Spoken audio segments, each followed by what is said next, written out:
Ushawahi kumwamini mtu halafu akusaliti vibaya sana? Hii siyo stori ya kawaida. Karibu kwenye Dafrazi Story.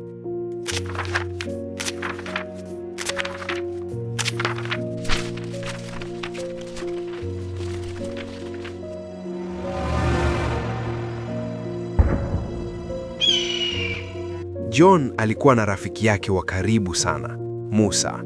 Walikuwa pamoja kwenye kila kitu: biashara, maisha, mipango. John alimwamini Musa kuliko mtu yeyote.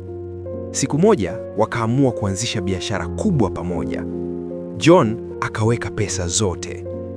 Lakini baada ya wiki 2, Musa alipotea ghafla. Simu haipatikani, dukani hafiki, na pesa zote zilikuwa zimeondoka pamoja naye. Maisha yake hayakuwa tena yale yale, na maamuzi aliyofuata kufanya yalibadilisha kila kitu. Tukutane tena kwenye simulizi nyingine kali zaidi. Usiondoke bila kulike, kucomment na kusubscribe. Share kwa wengine ili familia ya Dafrazi Story izidi kukua. Huu ni mwanzo tu wa hadithi yake.